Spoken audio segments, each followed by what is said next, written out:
अस्सलाम वालेकुम। मेरा नाम डॉक्टर मोहम्मद खावर नज़ीर है और मैं बोस्टन एस्थेटिक्स लाहौर में एज अ स्किन स्पेशलिस्ट काम करता हूँ। आज हम केमिकल पीलिंग करने जा रहे हैं। हमारे पास पेशेंट मौजूद है और केमिकल पीलिंग का जो सबसे पहला स्टेप है उसमें कॉन्सेंट साइन करवाना होता है। कॉन्सेंट साइन कराने से पहले हम पेशेंट से डिटेल में डिस्कशन कर चुके होते हैं, प्रॉज एंड कॉन्स डिस्कस कर चुके होते हैं, पेशेंट की कंप्लीट हिस्ट्री एंड एग्जामिनेशन ले चुके होते हैं और पेशेंट की रियलिस्टिक और अनरियलिस्टिक एक्सपेक्टेशंस को भी डिस्कस कर चुके होते हैं। तो अब हम कॉन्सेंट साइन करवाते हैं। अस्सलाम वालेकुम तनवीर साहब। तनवीर साहब, आपने कॉन्सेंट पढ़ ली थी जी। आपके जहन में कोई सवाल तो नहीं है? नहीं। चलिए, आप प्लीज़ इस पे साइन कर दीजिएगा। Thank you. यहाँ पे साइन कर दीजिएगा। बहुत शुक्रिया।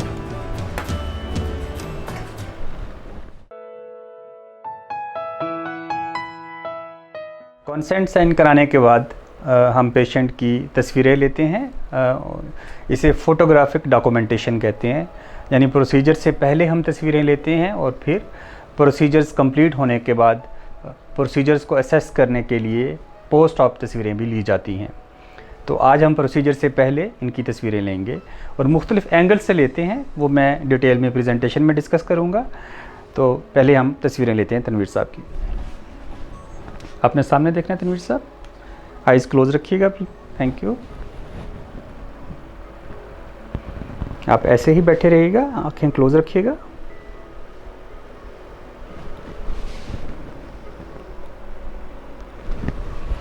ऐसे बैठे रहिएगा, आंखें क्लोज रखिएगा।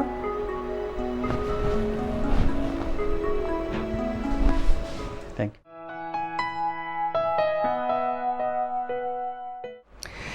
केमिकल पील के लिए जो हमें बेसिक चीज़ें चाहिए वो सारी की सारी इस ट्रॉली में मौजूद हैं। मैं आपको गाइड करता हूँ।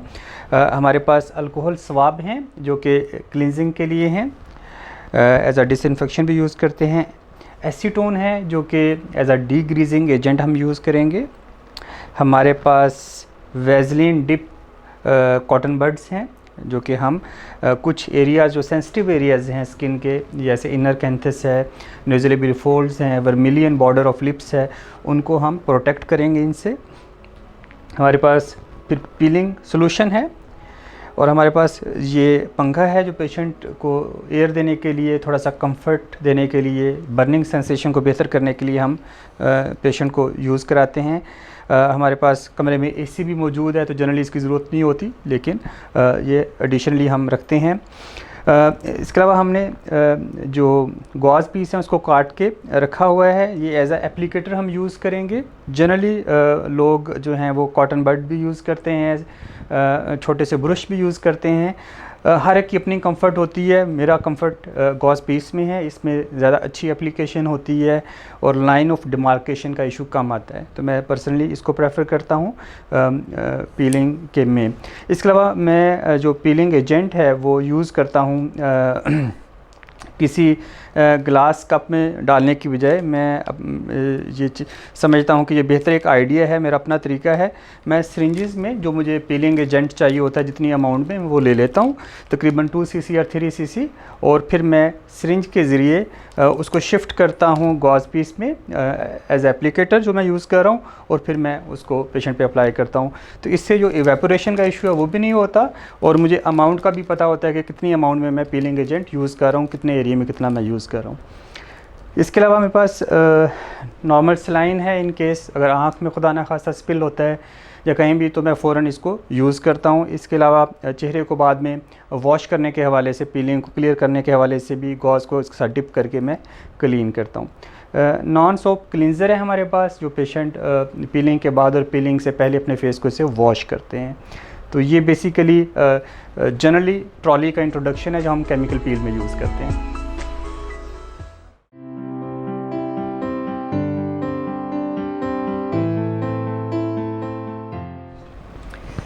अब हम केमिकल पीलिंग का प्रोसीजर स्टार्ट करने लगे हैं।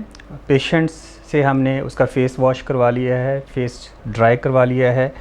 पेशेंट की पोजीशन हमने 45 का एंगल है तकरीबन जो हमने पेशेंट की पोजीशन रखी है, और पेशेंट के बालों को हमने एक कैप के ज़रिए पीछे कर दिया है।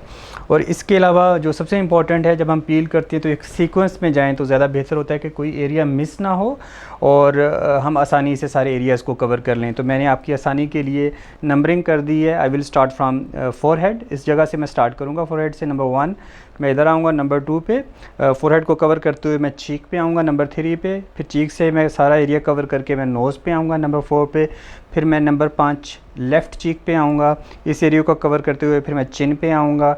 चिन पे आके फिर अगर मैंने ज़रूरत है अपर लिप के एरिया को, पेरिओरल एरिया को, तो इस एरिया को मैं टच करूँगा।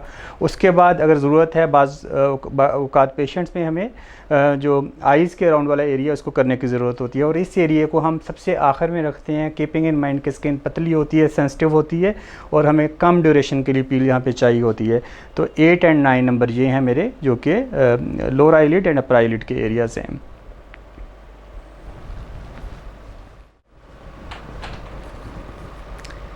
पेशेंट की पोजीशन, बालों को सिक्योर करने के बाद हम जो पहला स्टेप है अब पेशेंट का, वो ये है कि हमने फेस की क्लींजिंग करनी है और डिसइंफेक्शन करनी है अल्कोहल स्वैब से या अल्कोहल से।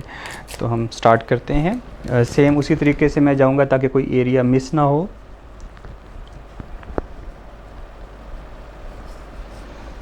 फोरहेड से लेफ़्ट चीक से नोज़,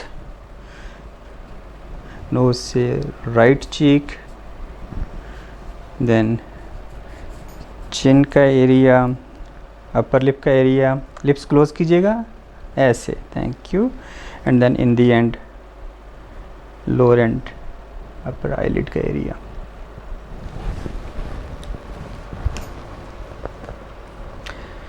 इसके बाद हम डीग्रीजिंग करेंगे एसीटोन से, और मैंने आसानी के लिए जैसे आपको बताया था कि मेरा तरीका है कि मैं सिरिंज में अपनी जो रिक्वायर्ड अमाउंट होती है, मिकदार होती है, वो निकाल लेता हूँ ताकि मुझे हेल्प रहे। तो मैंने इसको सिरिंज में निकाल लिया है। इसको ये गॉज पीस का मैंने छोटा सा पीस काटा हुआ है, इस पर थोड़ी सी अमाउंट इसकी डालूँगा जितनी मुझे चाहिए होगी, around 1 cc, and then same तरीके से मैं डीग्रीजिंग करूँगा ताकि कोई एरिया इनका मिस ना हो।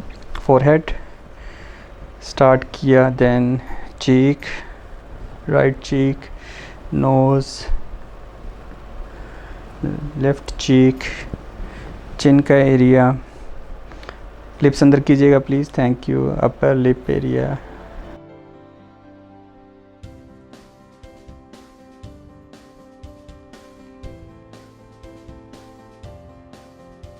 ठीक। डिग्रीजिंग के बाद हम वेज़लिन से जो सेंसिटिव एरिया उनको सिक्योर करेंगे, और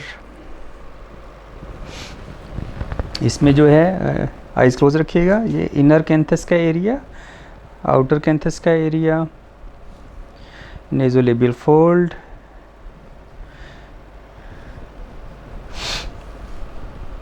again inner canthus, outer canthus, nasolabial fold,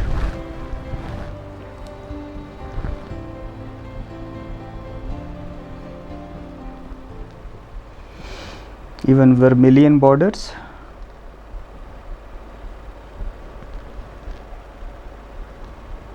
हल्की सी लेयर हमें चाहिए होती है, बहुत ज़्यादा नहीं।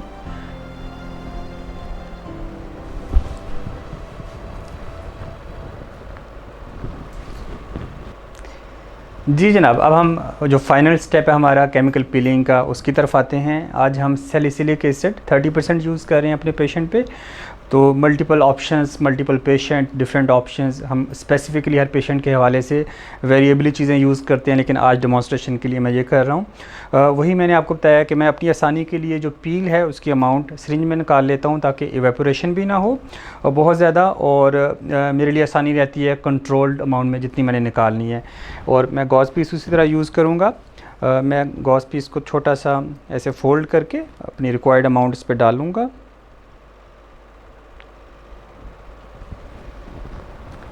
And then we will do it same उसी सीक्वेंस में। फोरहेड से स्टार्ट किया, जनरली नीचे से ऊपर हम जाते हैं। अगेन आपका अपना पैटर्न है, आपने ये देखना है कि ये ड्रिप ना करे।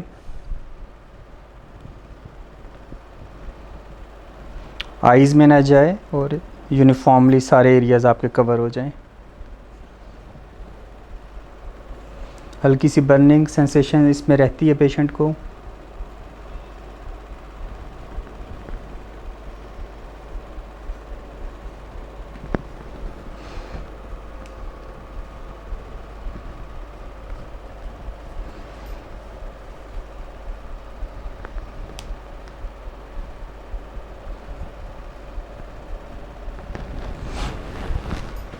चूँकि ये सैलिसिलिक एसिड है तो इसमें एवेपोरेशन के बाद हमें फ़ायदा ये होता है कि जो सैलिसिलिक एसिड की क्रिस्टल्स हैं वो स्किन पे नज़र आ रही होती हैं। ये एक्चुअल ट्रू फ्रॉस्टिंग तो नहीं है, इसे सूडो फ्रॉस्ट कहते हैं, तो बेसिकली क्रिस्टल्स हैं। अच्छा, दूसरा फ़ायदा ये है कि हमें पता चल जाता है कि कौन से एरियाज़ हैं यहाँ पे पील नहीं लगा, तो हम उन एरियाज़ को फौरी तौर पे दोबारा भी कवर कर सकते हैं। तो कुछ एरियाज़ जैसे हमें नज़र आ रहे हैं थोड़े से मिस हैं, तो मैं उस एरिया को कवर कर लूँगा ताकि हमें डिमार्केशन लाइंस जो हैं डिमार्केशंस वो ना मिलें। और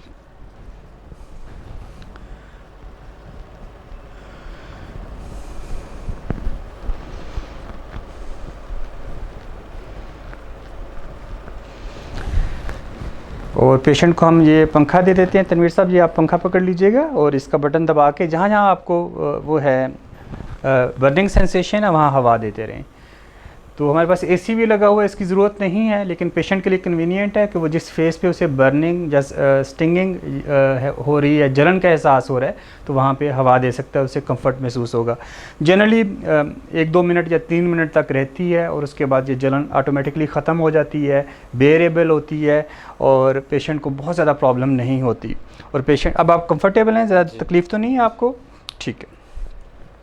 तो हमारे पास टाइमर भी होता है, लेकिन इसमें बहुत ज़्यादा टाइमर की ज़रूरत नहीं होती। एक अंदाजे से जैसे ही सूडो फ्रॉस्ट आती है तो 1 से 2 मिनट के बाद आप इसको वाटर से क्लीन कर सकते हैं। तो मैं जनरली नॉर्मल सलाइन यूज़ करता हूँ। नॉर्मल सलाइन को लेके गॉस पीस के साथ में तो थोड़ा सा ऐसे नॉर्मल सलाइन डाला उस पर, और जब तकरीबन 3 मिनट हो जाएं तो फिर मैं स्किन को थोड़ा सा इससे क्लियर कर लेता हूँ नॉर्मल सलाइन से अच्छी तरह, और फिर उसके बाद पेशेंट जो है वो जाके नॉन सोप क्लींजर से अपना फेस वॉश कर लेते हैं। तो आपको जलन हो रही है अभी भी तनवीर साहब? नहीं। ठीक।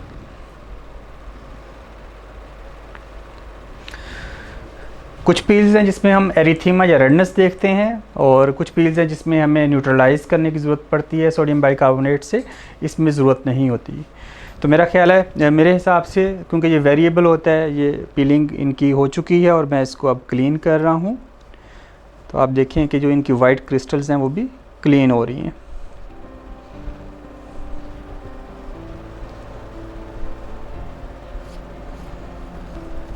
पैटर्न वही अगर फॉलो करेंगे तो आप कोई एरिया मिस नहीं करेंगे।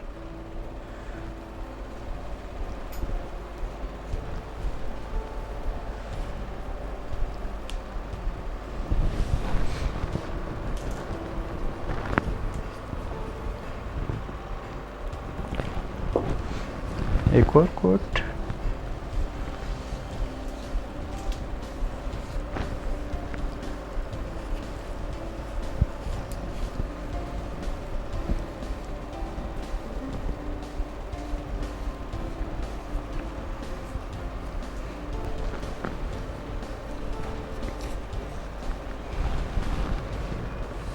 तो नॉर्मल सलाइन से मैंने इनके एरियाज़ को क्लीन कर दिया है, और ताकि जो मैसिव इनिशियली जो क्रिस्टल्स हैं वो क्लियर हो जाएं, और उसके बाद हम पेशेंट को वॉश बेसिन की तरफ भेज देते हैं ताकि वो अपने फेस को वॉश कर ले, और इसके बाद फिर हम उसको प्रॉपर पोस्ट केयर सजेस्ट करते हैं और फिर पेशेंट घर चला जाता है।